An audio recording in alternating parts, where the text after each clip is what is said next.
touch bases with you. I just uploaded a video called Amazon versus Load Board. And this is what I want you to keep in mind.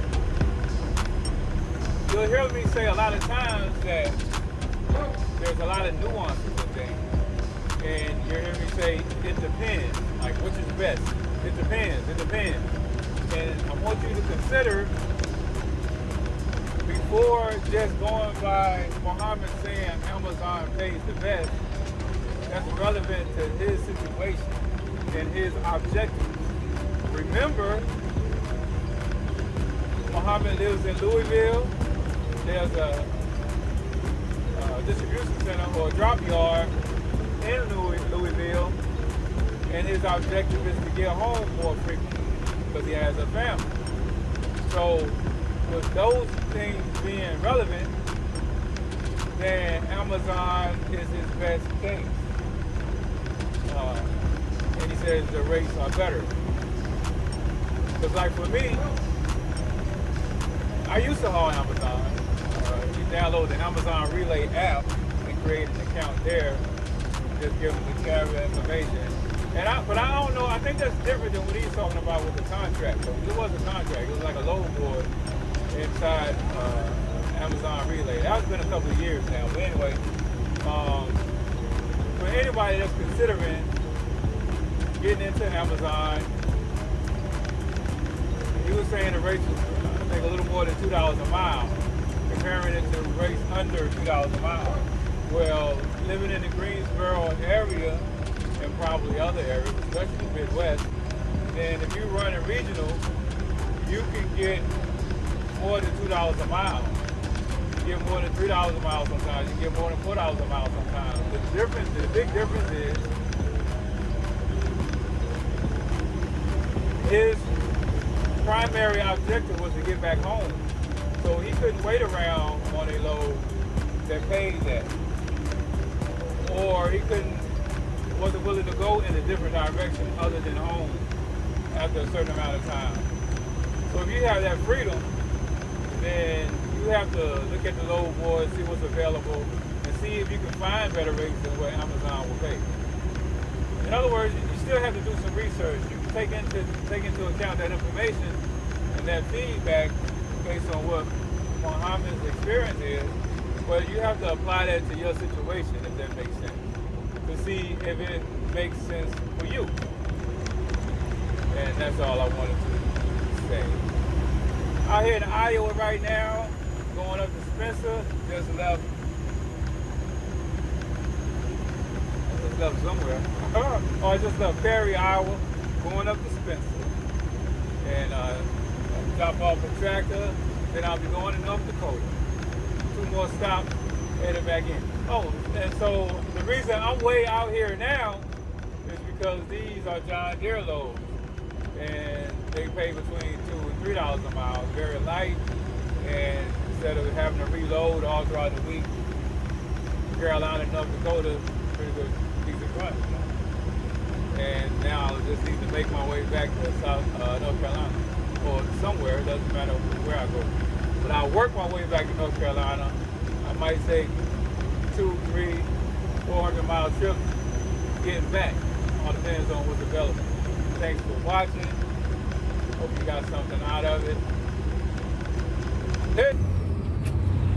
So that was a broker. They have a load going from Minnesota to South Carolina. Myrtle Beach, that is. 1,600 miles loaded, but it's 300 miles to get there. And what would you need?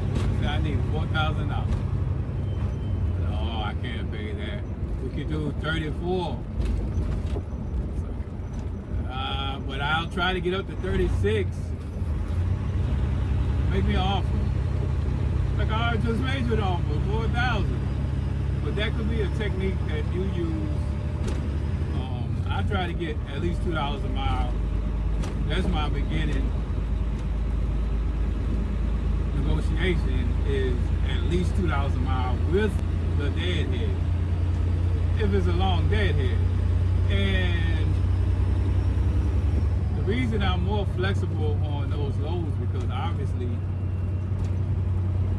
I'm taking a hit on the deadhead, but at the same time, their broker is taking a hit as well. In other words, if they can find someone closer to haul it that doesn't have the deadhead, you know, ideally that's what they would do. That's the situation. That like ideally that's what they would do.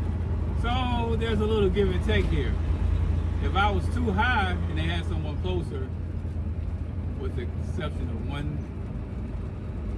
piece of leverage on my side, she called me. And there's two reasons. One is because there might be limited options for hauling the freight. It is in Minnesota, but this is Arizona. Two, you see how I answered the phone? The communication and the reliability. So it's like I'm preferred as opposed, they would be more happy paying me a little more than what they would pay someone else, depending on who that customer is for them. So if this is a high stakes customer, they don't want to lose them.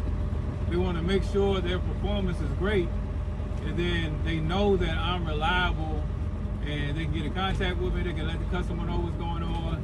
You know, along the trip, this is a 1,600-mile trip.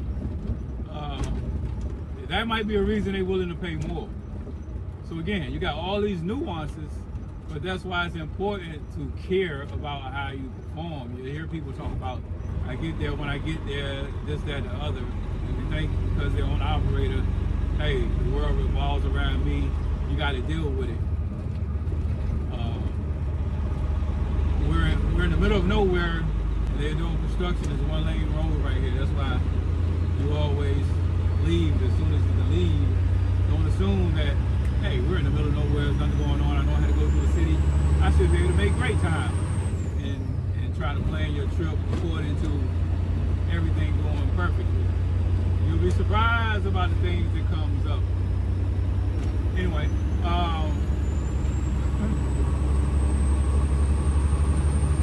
what was I saying?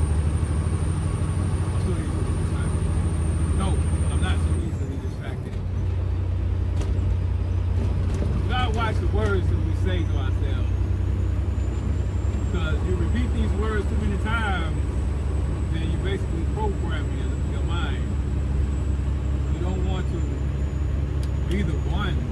There's enough programming going on out here in society. You don't want to contribute to that in a negative way, in a bad way, in a counterproductive way.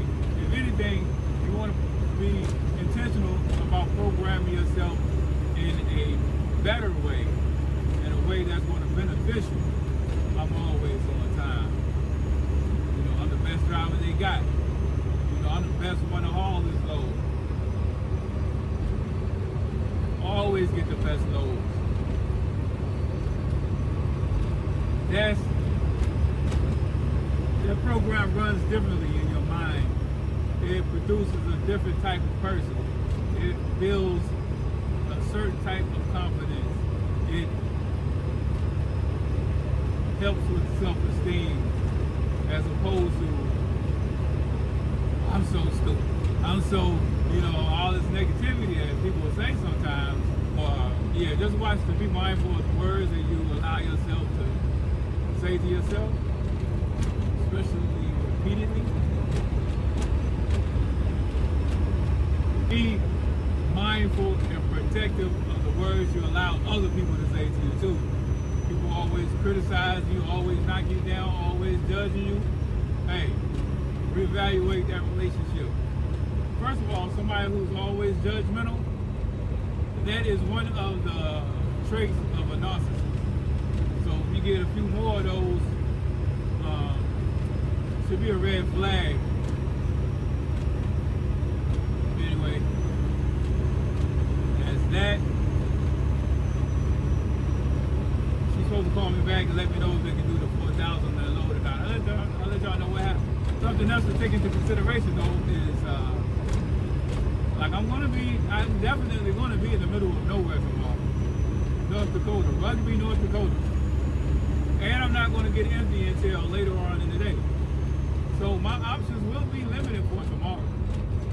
So if I can pick this load up tomorrow, and I could deliver it on Monday, especially or on the weekend, that would be even better.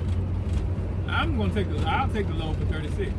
If I could pick it up tomorrow and deliver it on the weekend, I'll take it for 36. But that's $2 a mile with a deadhead. Because my options for freight tomorrow is going to be very slim. And for Friday, it's not going to be too much better. Well, I'm making an assumption because I don't know. When the last time I was in Rugby, North Dakota, having to find a load. So I'm making an assumption. I'm going to, as soon as I stop recording, I'm going to call my dispatcher and we're going to see what's available for tomorrow right now. Get an idea of the landscape and what kind of things are going on out there. Maybe the load water is going to be full of freight in Rugby, North Dakota. I really don't know. I'm making an assumption right now. And that's why I need to go ahead and check this before she called back and say, yeah, we're doing for 30, 38, 36, 38. So I need to make sure that I'm not stumping myself on the toe. Alright, so I'll check y'all later.